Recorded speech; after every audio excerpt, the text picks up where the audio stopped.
My name is Doug Stevens. My daughter, she's about 13, 14. She wanted a horse. That's what got started. My wife grew up on a dairy farm. I think it's a Century Farms place over up in New England. But she never had a horse either. So we ended up getting a horse for our daughter. And of course, you can't just have one. You have to get a couple. And as a family, we like to go riding together. Family being my wife, my oldest daughter, my oldest son, and then my youngest son. So the 5 of us. And we come to Gettysburg because I have a love for history. And we come to Gettysburg quite often. People would see us along the trail and they ask, "Are you doing a tour?" We're like, "No, why?" So, "Oh, well, the group of you, being 5, looked like there was a tour going on." Like, "Oh, okay, no, we're not doing a tour." "Would you pay for a tour?" And they're like, "Yeah, I would pay you for to go horseback riding." Like, "Oh, wow." So immediately my wife and my oldest daughter at the time thought that I was going to rent our horses out from underneath of us and we were going to be walking back to the trailer.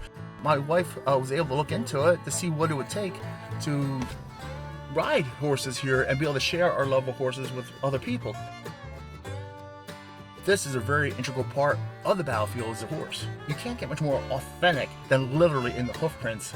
Because horses draw people, carriages draw people, and we have the unique opportunity to be able to be the caregivers or caretakers of our horses, plus the land, and plus because we're here, we have the opportunity to share this with people from all over the world. We represent Gettysburg, we represent Pennsylvania, we represent America.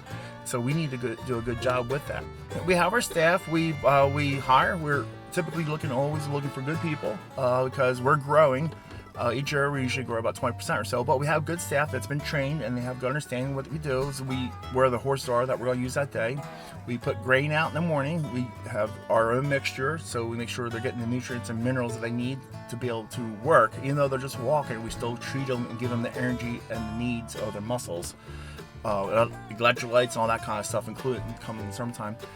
We halter the horse, and after we halter the horses, the management or the manager for the day will name or call out the horses and what order they go in on the trailers because they want to be with their buddies. We transport them from the farm here onto the battlefield itself on the Confederate side of the battlefield. That's where we came up with the name Confederate Trails because you're literally riding on the trails that the Confederates used at the time of the battle. We bring them here, offload them, we brush them down, check for injuries, make sure there's no boo-boos or bumps or scratches, or take care of anything we find. And we go ahead and what's called tack them up, put their pads on, put their saddles on, tighten them up, and put their bits in.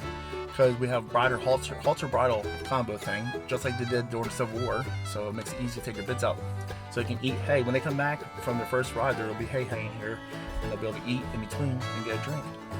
And we'll do that 3 times a day, and we do the reverse, pack them up, take them back to the farm.